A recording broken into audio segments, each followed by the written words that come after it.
Another day, another dollar, another day to make a people go holla. Apex sapien, greatest to ever do it because your mama and daddy know I'm the best. And probably your grandma and your next door neighbor. Anywho, let's go talk about some things that really been on my mind lately. I got to give myself a celebration, a big clap.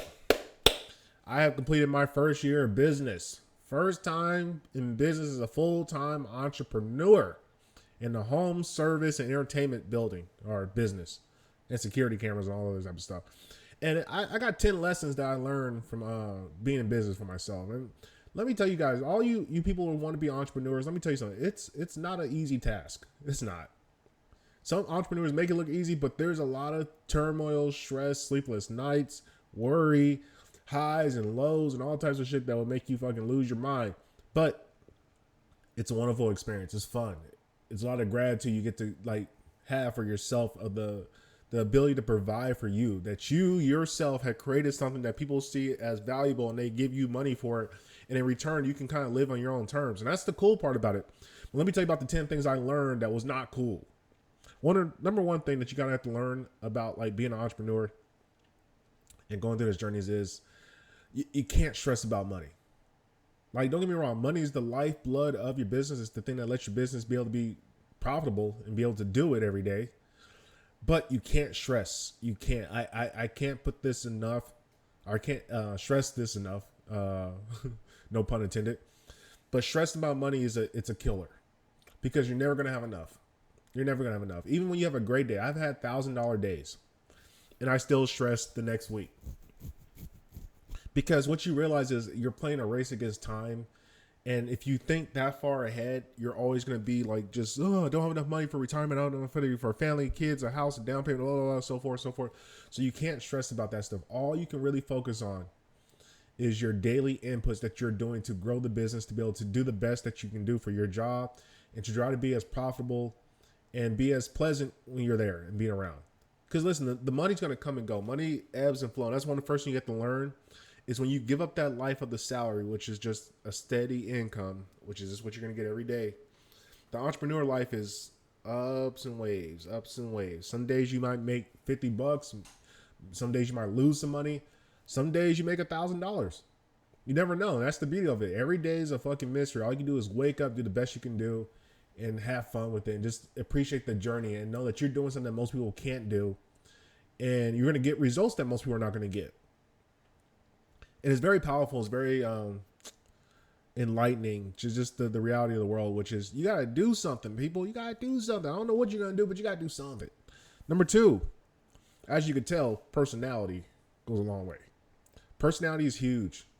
Your business needs to represent you in the early days. In the early days, you're trying to get people to buy into you. So don't try to pretend to be something that you're not. Wait till you get a little bit higher, then you can kind of pretend like you're a bigger thing than what you really are. But when you're coming in to meet people, you're talking to people like, because I work in a service-based business. So I'm coming into people's homes and I'm doing work for them. And so when you're into people's homes, you got to be pleasant, man. You got to come in, you got to smell good, you got to look good, you have a pleasant demeanor. It doesn't matter what you went through the day before. When you step into that door, you are on salesman mode. You are selling them on future purchases through you. And like one of the things that keeps my business afloat is I get a lot of repeat business. People call me back and forth all the time to come back and do more work for them. And so what you start to learn is like the more people like you, they want to buy from you, especially like rich people. One of the things I learned about rich people is that your personality goes a long way because at the end of the day, they're not worried about the cost. They're worried about the energy, who's coming into their home and how do they feel when you leave. Was it a pleasurable experience? And see, the thing about rich people, what you kind of find out is they kind of want to just have a guy. They don't want to have to call and shop around, do all these things. Like if they find out you could do work, do it well, be pleasantable, and be a nice, hospitable house guest, they'll keep calling you back and they'll let their friends know. They start talking because these rich people, they network, they call. Most people in jobs, they don't really talk. They talk to other people on their job level, but rich people know other rich people. It's just like the level of how life works. Like birds of a feather flock together. So if the people are like-minded or the same, they're going to kind of rock with each other. And so when you get in with certain rich people and you treat them well, you do well, and you do the things you're supposed to do, they spread the word about you. You get the gospel and it gets spread like, hey, Apex is a hell of a fucking service-based home guy or home handyman or whatever the hell you want to call me. Call that guy. He's good. He's going to give you a fair deal. He's going to be nice and hospitable. The kids are going to love him. The dogs are going to lick him. And he's going to have a great time. It's going to be like a party. And that's how you want to make it be. You want to get the work done. The work comes first. But if you're already in business, that means you're pretty good at whatever you do. But you want to make it like a party. You want to make it a festivity. When you come to somebody's home, they're like, yes, Apex is here. Or yes, you are here. You, the person today, he's at my house. The God. The guy who can do the thing that I can't do, that I don't want to do, that I'm willing to give my money that I got a bunch of just to him because he'll do it and not fuck it up. And that's all people are really looking for. They just want you to have some guidance and some confidence and be personable. 3, stick to your principles in business. See, early in business, you're going to learn some things. You're going to get burned a couple times. You're going to learn some harsh lessons. You're going to do some trial and error. And when you learn those lessons, don't ever forget them. I don't know if you need to write down a piece of paper or put it down somewhere. Don't forget the lessons that you learn and stick to your principle. There's certain people I just won't deal with. If you try to haggle me about pricing, I drop it. I said, okay, you know what? Go find another person. Like one of the frequent people, I'm not going to tell what people these are, but there's a certain group of people where you would give them a price. Like, say somebody tells you, can you please come out my television? I have 2 TVs. I'm like, okay, that would be $300. Like, well, I have 3 other people that told me they can do it for $150. And you will sit there and you say, okay, sir, because I've done the job. I've done that where I say, okay, let's do $175. They're like, okay, deal. You get there, they're ungrateful. They smell bad. They treat you bad. They're assholes. And you're just like, what was the point? I might as well just not even take the money. I would better. That interaction with that human being was not worth the money and the work that I did. I'd rather have just not take that. I'd rather just took that loss. So what you begin to understand, you start to see certain patterns with people, how they just interact, because people who do good business understand business is a people's game. I like you. I wouldn't be calling you if I didn't have the money. Like, they got the money. Trust me. They want to be calling you if they don't got the money. If they don't got the money, they shouldn't be calling. But you have certain principles where you stick to where you do. When somebody asks you, hey, can you do this thing? Sorry, that's outside my realm of expertise. You might need to go call this person to go take care of that for you. I appreciate it. Because what happens, I've done that where I tried to do something I wasn't good at or something I couldn't fulfill on, and I burn the customer. Then burn myself reality-wise, because now I got to pay a cost to go out there. I got to go do this and so forth and so forth. So you learn different lessons in the game, and you keep that in mind. All right, don't deal with those particular people. Just don't do it. Don't deal with this particular type of person that haggles. Don't deal with this person who wants extra things done for free. Don't even negotiate. It's your business. Don't let anybody tell you how to run your business. 4, account for everything. Time, money, customers, pictures. All that stuff equals value. And that value equals money in the long term. One of the things I wish I did earlier in my business career is do better accounting, take pictures of everything, post more on social media, keep a record book of all my customers, contact people, keeps constantly following up. I left to keep it 100, I probably left about $10,000, $20,000 on the table from just not doing those things. So accounting, because you're doing a business, this is hard line. Are you making money or are you not? And I'm telling you right now, I'm a terrible accountant. Terrible. It's a miracle that I still am making the savings every month and stacking bread. It just, that's how like profitable my particular niche is. But if I was in like a much more dire strait, I'll be in trouble because I'm not keeping track of things like I should be keeping track. And so what you learn is keep track of things.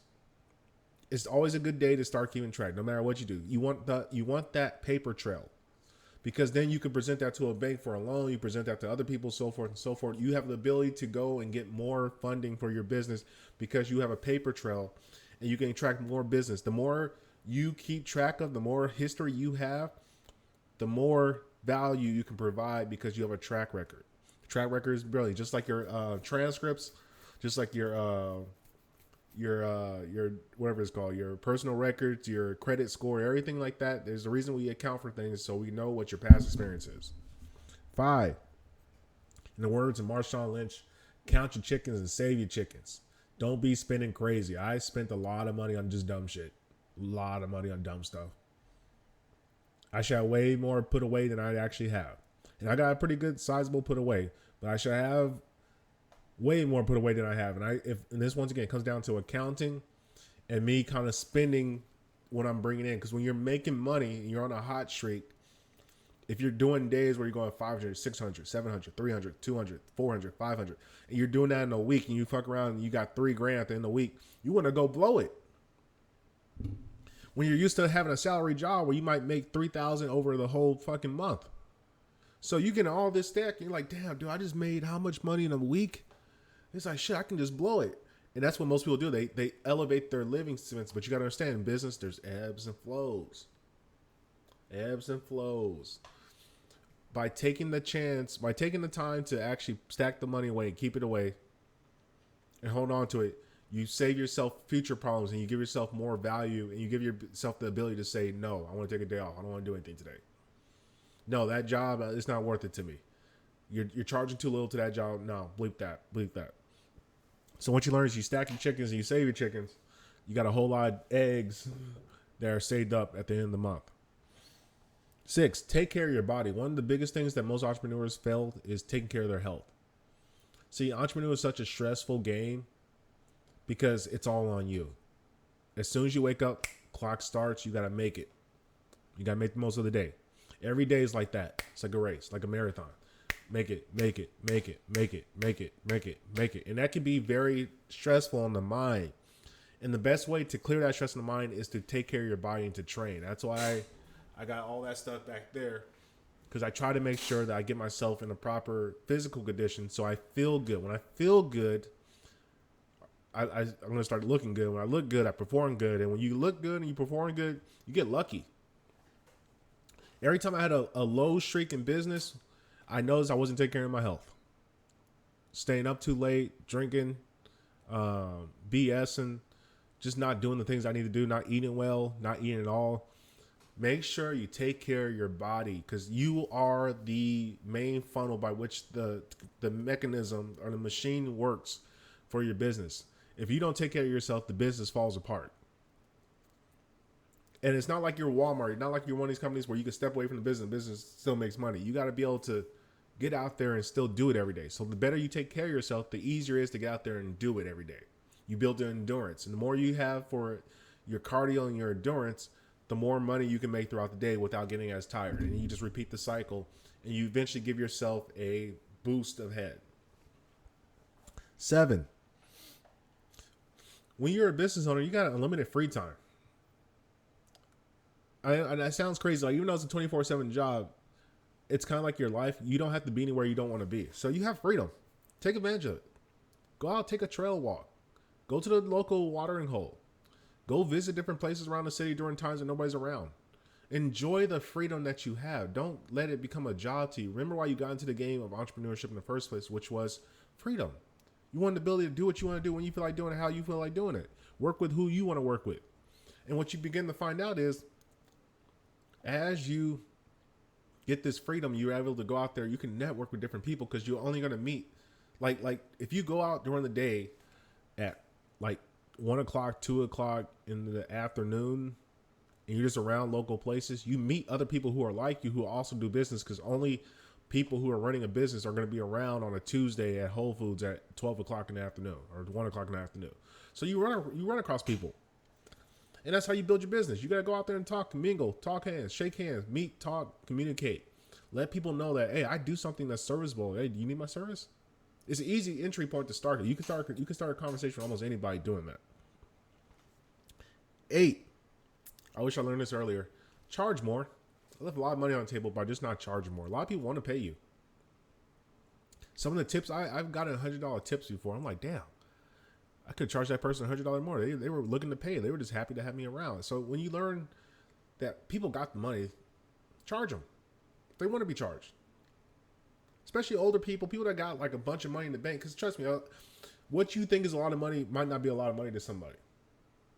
Like today, I made like $500 today. I wanted to charge $400. I said, you know what? Let me add the 5 and see if they even fight back. Nope. They're like, all right, cool, $500, bam.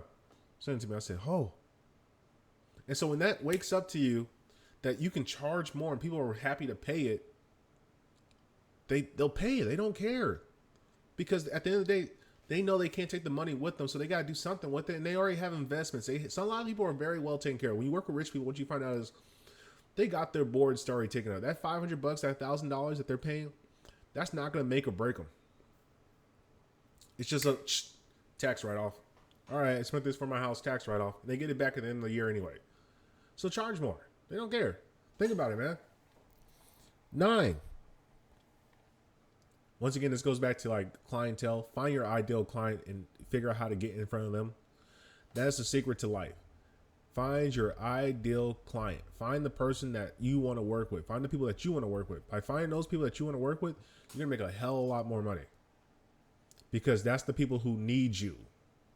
Find out who needs you. And you'll figure it out as you start serving more people. I probably served at this point, if I've been doing this for 365 days, and I had at least 2 or 3 jobs a day, if not more, I probably served at least close to 1,000 people. So I got a pretty good sample size of my clientele. And I find that I got particular niches of people that call me to do work for them. So market to those people. Reach out to those people. You don't want the people that don't really reach you for work because they're not going to call you back. You want the people that are going to be repeat lifetime clients. That's the secret to business. Lifetime value of the client. Don't play the short game. Play the long game. I'd much rather have somebody, I'd much rather put more effort into getting somebody who is my ideal client who's going to pay me for the next 10 years as opposed to doing the work and simply just spending energy on 4 or 5 people who are only going to buy from me once. You'll figure it out though. 10, don't give up. Be adaptable. Business is hard. It's not easy. It's not. It's scary. You're free falling. You're building the parachute as you're falling. Don't be scared. Don't be worried. Be adaptable. Find the time. So you got to go get a spare job or part-time to be able to fund your business. Go get a part-time job. I'm looking at that right now. I'm going to get a part-time job just to build some more revenue so I can spend more money to make more money because it takes money to make money in business. So be adaptable. Don't give up. If you see profit, if you see that this can work, figure out how to do it better and figure out how to get in front of the people who want you. You're going to be successful. And the last one. Oh my God. Don't make decisions while you're drunk. I probably cost myself, Jesus Christ, almost close to $10,000 from drunk decisions, from signing mad deals. And by the grace of God and my hustle, I'm still in business. So I'm just telling you people, if I can do it, you can do it. Enjoy your life. Take a chance. And get out there and go make some money, my folks.